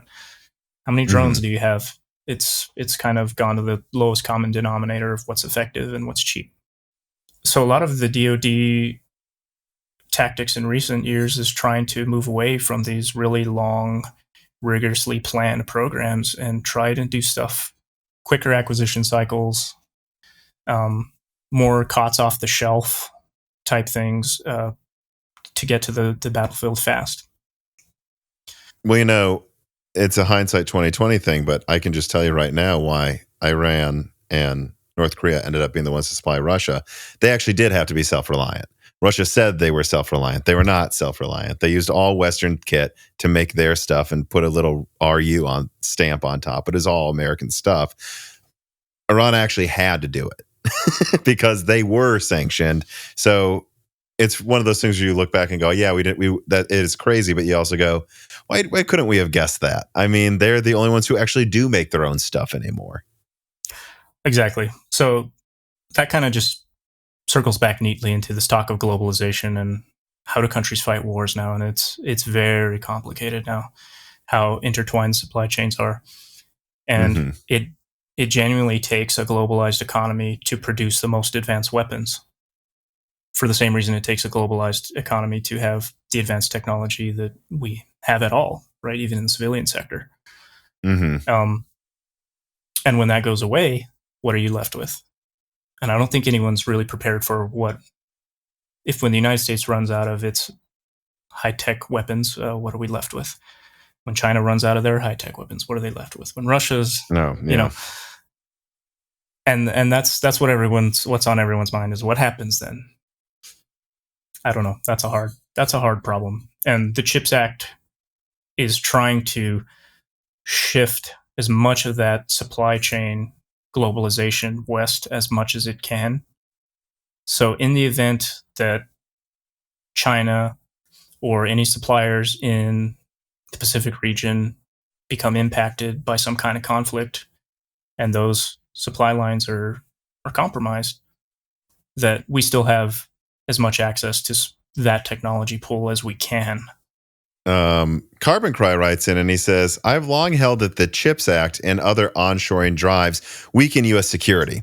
I like your thoughts on it. I know that the U.S. cannot be independent in chips, not even the Republic of China, Republic of Korea, Japan, which are exposed, but public efforts, I feel like, might be creating an impression that the importance of these allies, the Republic of Korea, Japan, to the U.S. is diminishing and could thus lower perceived commitment to defend the allies because we've told ourselves we don't need them when really we still do. And I think this is an interesting point too, because I think long term, you were becoming more automated. You're getting more green energy. We can just throw solar farms in Arizona now. We don't need as much oil. We're exporting more oil, I think, right, than we ever have or something. Like, we're the main oil company now, or I say we, the United States is. And so there's this idea, I think, that for sure the U.S. will inherently become more self-reliant over time because they don't need others as much as they used to. Having said that, we do need, like, the U.S. does need them for now. And what do you think about Carbon Cry's idea that politically and mentally people may be jumping the gun on saying things like, well, we don't need them. We don't need to support our allies because we've become self-reliant because we signed this thing called the CHIPS Act. When in reality, that isn't going to do remotely enough to actually make us self-reliant for the next decade. I think every warfighter knows this. I think if most people's impression of the military comes from Hollywood, right? There's always some cliche general character, and he's hell-bent on starting war, and he doesn't listen to reason, and they're portrayed as these, and he's in cahoots with Mr. Vice President or something, right? It's always something like that. People that are in charge of the defense of our nation, the ones who know it the best, absolutely know that diplomacy is the strongest thing we have, right? Mm-hmm. Our military and all of our defense is there if diplomacy fails. But the more diplomacy succeeds, the less military we need, the less we need to spend on arms and everything else. So I'll just say that it's kind of this thing that's like you prepare for the worst and hope for the best. And right now, the CHIPS Act is kind of signaling let's prepare for the worst, right? Let's make sure that we're taken care of. Let's make sure that the economy is going to be in our favor when things go bad. But for damn sure, we're going to need our allies, I think. Yeah. And, the conversations that happen in the news or the stuff you see in the news is so surface compared to the discussions that are happening behind the scenes. Mm-hmm. So diplomacy is important, and I think Japan, South Korea, and given what's happened in Ukraine, I think there's a strengthening in NATO that's currently happening. A lot of the European countries are spending more on defense now.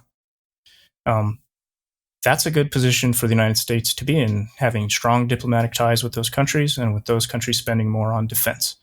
That is less money we have to spend on it, and the better diplomatic ties we have with those people, the stronger economic ties we're going to have with them as well.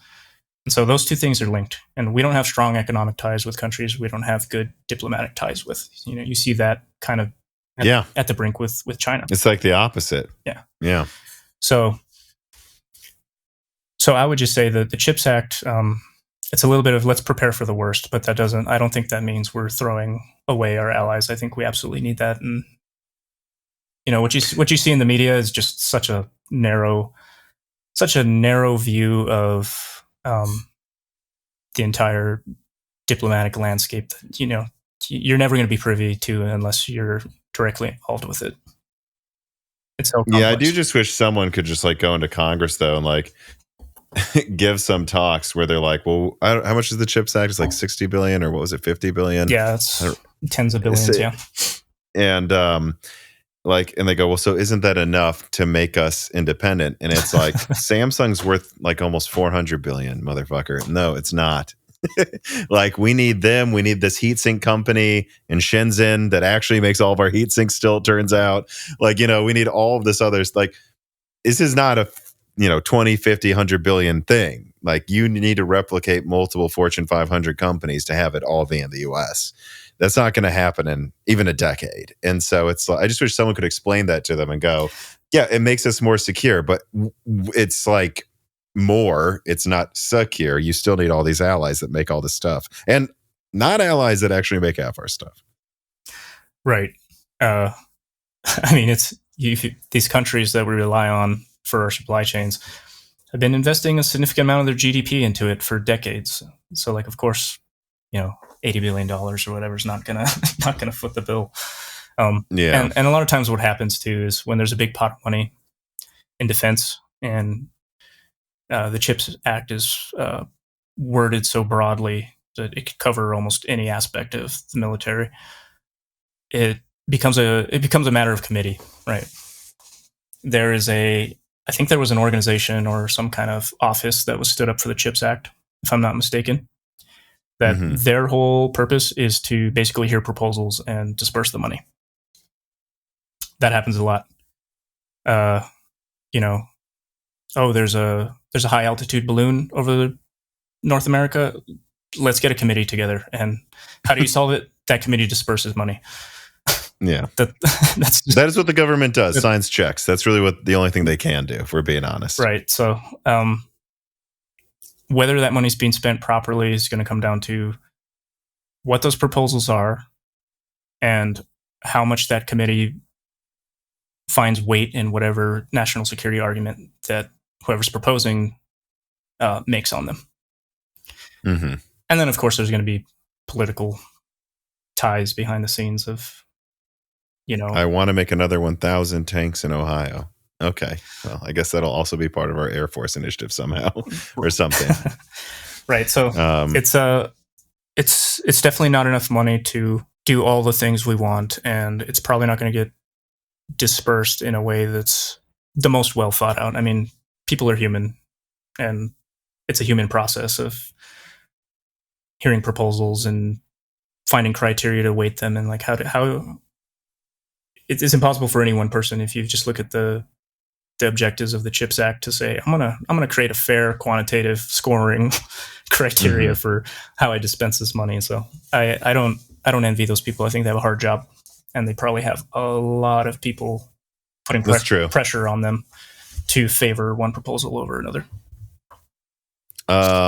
Lazarus writes and it says, hi, Tom and Matt. I'm interested in what Matt thinks about the chip ban, especially how further developments in GPU and AI hardware will be handled by the US government. Is there any chance that the ban, I assume it means on like China receiving AI chips, will be lifted or even widened in the near future? And how does the US monitor the success of said ban? It's a good question on the end there. Thank you for taking the time to answer our questions. I mean, I'm going to guess, that's only going to expand, if anything, moving forward. Right. I think this comes back to what I said about diplomacy. The stronger our diplomatic ties are with any country, generally the better the economic ones are. So clearly we had no problem exporting this type of hardware to China in the past. And clearly political and geopolitical tensions have changed since then that have made us think, twice about whether or not we want to classify certain chips as ITAR or restrict them to certain regions of the world. So I think it's largely going to mirror that diplomatic relationship.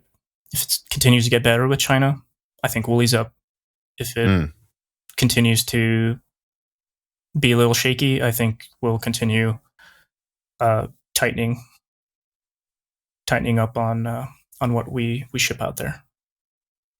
Quick Jumper writes and it says, shouldn't the U.S. restrictions be even stricter? The 4080 is still pretty powerful. Wouldn't it make more sense if the limit was around 4060 performance? It's still a lot more than what China's internal capacities can offer. And I'm curious what you think about this. And, you know, especially like from what I'm hearing, like basically the 5080 was or GB203 was like designed for China, like to be able to get into China barely and efficiently make just what they can at the limit for the Chinese market. But, you know, I also hear like so much is being smuggled in from Singapore and Hong Kong into China right now anyways. Like, I don't remember what statistic it was. I saw it on Twitter. It was like everyone in Singapore owns a 4090 apparently or something. Like, it's like, yeah, I wonder if those are going somewhere else. And I've heard that like China is smuggling a lot of those in and then just stripping the dies off of 4090s and manufacturing them into AI servers for Russia's, you know, spy network on their own citizens. That's what I've heard is going on there as well. Like, it seems like they're still getting a lot of them on the one hand. So I'm curious what you think about that. Are they okay with that? I don't know, because I've heard some interesting opinions from other people. And on the other hand, why the 4090D? Why not ban it down to the 4060? That's a great question. I don't know what metric the government decides is too much computing power. Mm-hmm. If I had to postulate how they came up with it, it was they got some amount of subject matter experts in a room. Because it's actually pretty specifically written, too. It's not like someone is an idiot who wrote it. They probably got certain subject matter experts in the room. That's from industry, from defense, from academia, from everywhere. That's someone. Everybody that's somebody. Got them in a room and talked about what's the future of the industry, what's on the horizon in terms of technology, how is the technology currently utilized for military purposes, and for certain critical technologies, for example, like simulating nuclear weapons, right? Simulating the fluid dynamics of a hypersonic weapon, right? Mm-hmm. Asking the experts in this country, what kind of computer do you need to do that, right? Because those are all things we do.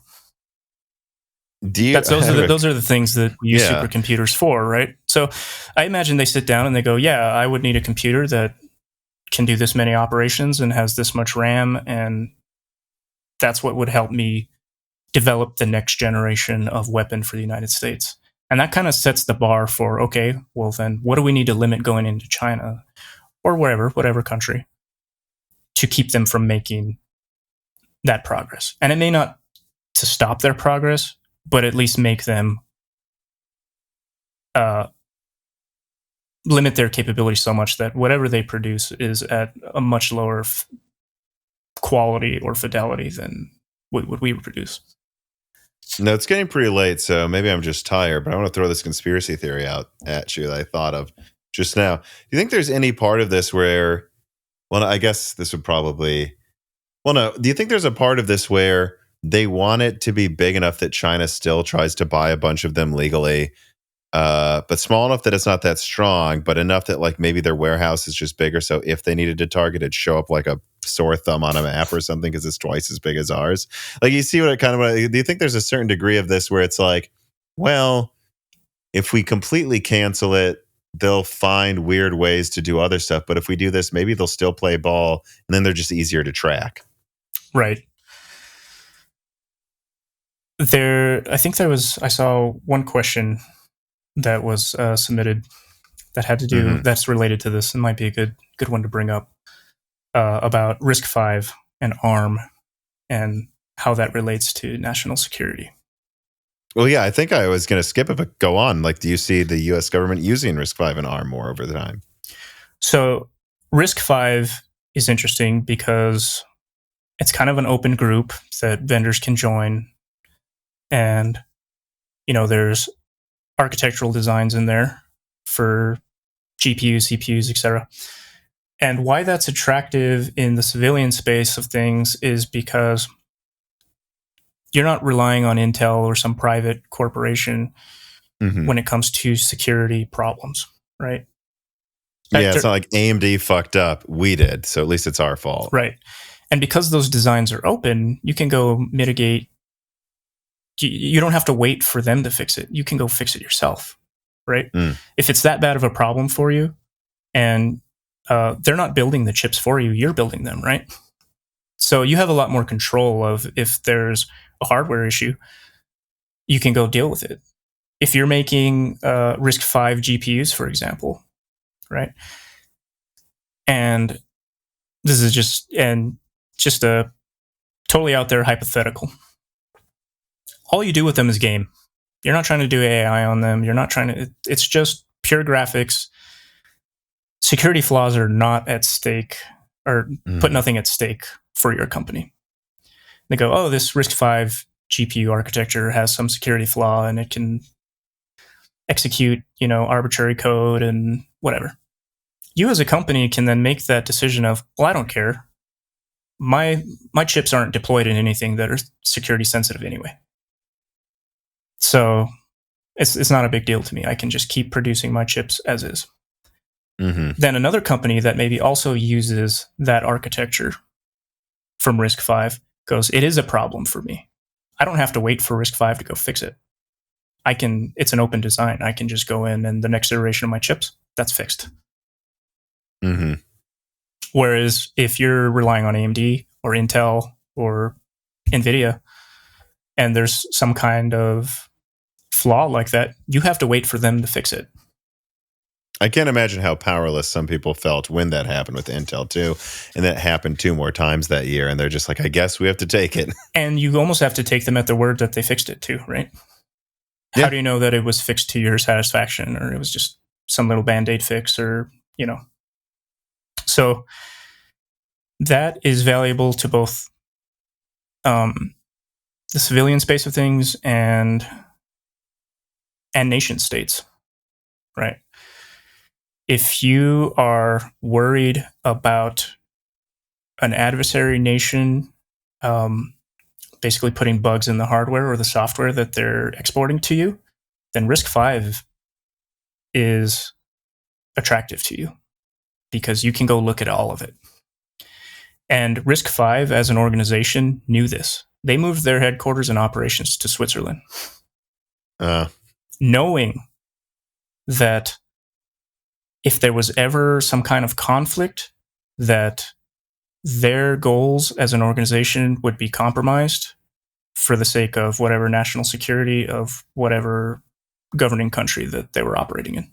So they specifically moved to a neutral, historically neutral country so that wouldn't be an issue. Now,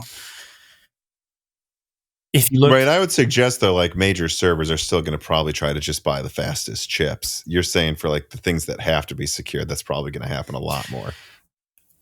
Right. I mean, there's always going to be some balance of security, availability, performance. Those things don't just go away overnight because Risc-V exists. But I think Risc-V is going to continually be a growing landscape of capable things that start to become very attractive. And the more successful Risc-V is, because it's kind of transparent. It's kind of this idea like in software, there's security through openness. Bitcoin. If everybody can try to hack it, it's always been open. if everybody can look at the code and see what's under the hood, then it stays secure. That's kind of the same idea under Risc-V. So countries that are worried about being hacked by other countries' technology, that becomes attractive for that same reason. Now, we see that a lot. The US banned Huawei 5G telco equipment. And part of that was there was evidence that, some of this telco equipment was sending data back to mainland China for whatever reason. Oh, they would never do that. Right. So the United States is going, okay, well, we got to ban this because we have so much traffic going over telco networks and we can't risk, Huawei having its hooks in our infrastructure and using it for their own the PRCs gain, right? Mm-hmm. And all that hardware is closed, so there's nothing we can do about it. It's Huawei's doing whatever they're doing with their hardware, how it works. There's no one that can vet that system to say we think we know what it's doing or it's not, right? Mm-hmm. If there was a vendor that supplied telecom equipment all based on Risc-V, oh yeah, then you'd be pretty certain you know what's in it, and if it had certain flaws, where they were, and etc. And you'd have some control over it. China's worried about the same thing.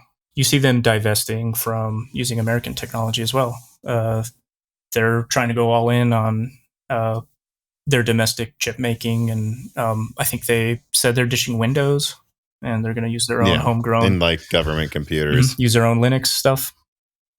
I think Russia did that a decade ago, right?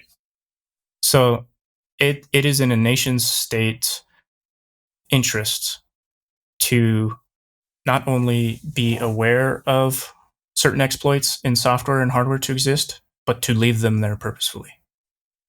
Yeah. Right. So that they don't get found until you want to use it for something. Right. And Risc-V kind of breaks that, right? Yeah. If it's open and it's in a country that's historically neutral and that no one's worried about getting seized by another government, that kind of breaks that cycle.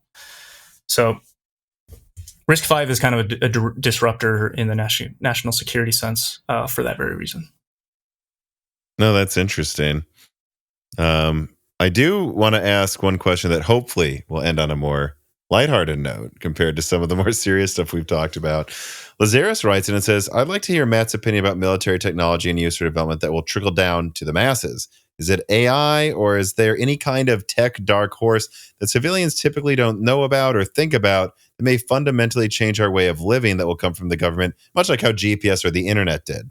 That's a good question. That's one of the things you can't predict, right? A lot of the things that ended up benefiting us came from classified programs. Even if you have a clearance in the United States, you are not privy to all the information. So there's no way to know the extent of technology that the government has under wraps. But what I will tell you is these technologies being trickled down to the rest of civilization almost always happen during unprecedented times of peace. Yeah. Right. So we have toy night vision goggles now. Right. You basically hold those cards close to your chest because you're saving them for war. But if you're not foreseeing yourself fighting a war, then maybe that stuff trickles down to the civilian sector quicker.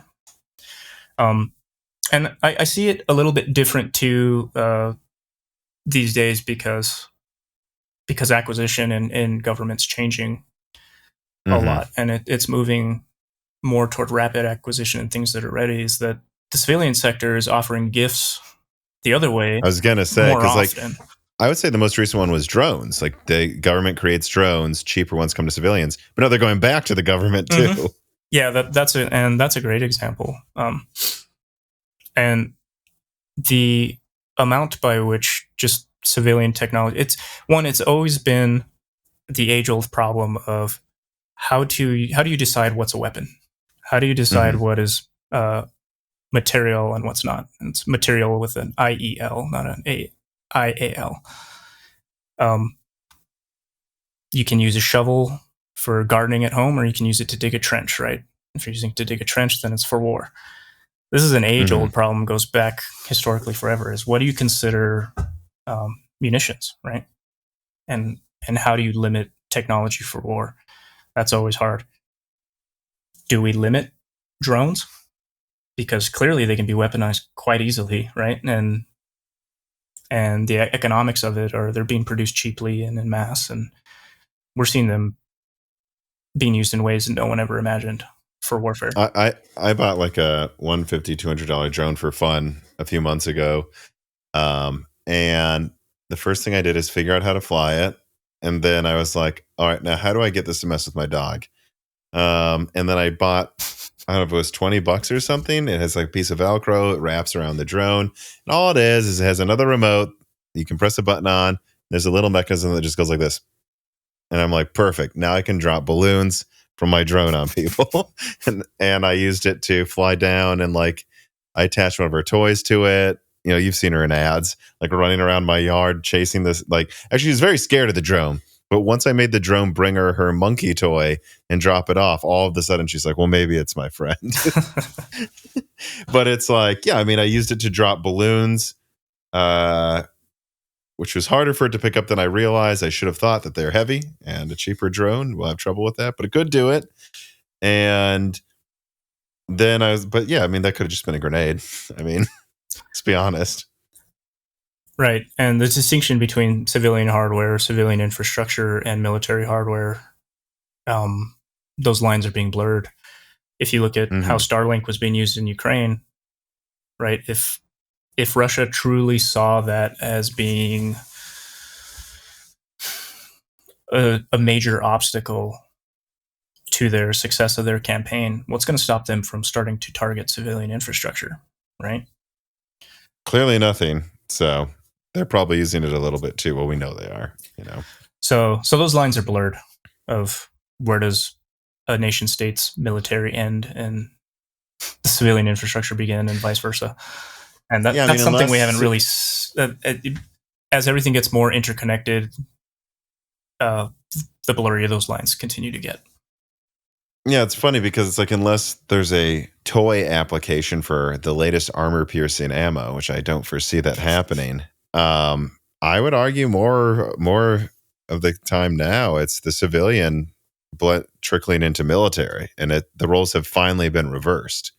Yeah, that's a crazy thing to realize. Is that I just say it. That is what's going on, clearly. And to me, I think a more global, interconnected world is a good thing for peace, because the almighty dollar is strong, right? No one likes when the money stops flowing, and wars stop the money flowing sometimes. Very quickly. And no one likes that. Well, for most people. And the economic ramifications of starting a war are sometimes so catastrophic that they make you think twice about starting one. And it should make you think twice even more so bringing up this drone thing. I mean, we first saw it, in the wars with ISIS, but like, I mean, think about just like, we've always talked about like how I've always laughed at how ridiculous it would be to try to invade the United States. I mean, like half of us own guns, and we have like mountains, and it's self-reliant. It's like, it would be ridiculous. Well, now you have Americans with drones too. So is that every American has a drone and a gun? You really want to do that? Like, and that's what it's going to start to turn into any developed country. Maybe not gun, but they can 3D print things and they have drones. So, it's becoming more and more unthinkable that it would ever be worth it to start a war, I would say. Yeah. So I'm a little worried seeing that, China has to take the stance that they're only going to rely on themselves, and the United States doing the same way in a sense, because that just shows us that, our diplomacy is failing, and we're pulling away from the globalization. I think ultimately that's not the direction humanity should be going. We should be more globalized, so that our interconnectedness makes us care about each other, makes us not want to fight wars, makes us, want to benefit from each other, not just draw arbitrary lines and fight. Well, if I may, more globalized, but maybe a little more intelligently. Sure. Yeah, of course. We'll see how AI affects society. Well, I'm sure there won't be any issues. It's only going to, just listen to ChatGPT, guys. It's only going to be good stuff. Oops, we just stole Scarlett Johansson's personality. It's like, yeah, great start, guys. But yeah, no, I think that's a good note to end the podcast on, unless there's anything else you want to talk about. But, I usually ask people to plug something at the end here. Anything you want to plug whatsoever, I guess. No, I don't think so. I'm mostly here to just have a fun conversation. I've heard you mention a few times with past guests, like you just crave people to talk about who can get to the depth that you like to talk about topics on, whether it's technology or whatever. And I definitely feel that same craving once in a while. So just being on the show is enough a treat for me. That's really all I got to say. I can't thank you enough for coming on again. I'm sure the craving will happen. again as well, and you'll come on in the future more times. And I guess I'll just end it how I usually do. Remember to like, subscribe to the Moore's Law Said YouTube channel, share the video, comment below in the comment section for the algorithm, and then also consider joining us on Patreon. There's a whole back catalog of hundreds of episodes of Die Shrink. They're hour-long bonus episodes. When this comes out, there will be another one coming out this week as well. And you also ask cool guests like this questions on the Patreon as well if you subscribe. So again, thank you everybody for watching and for listening, and have a good week, everybody.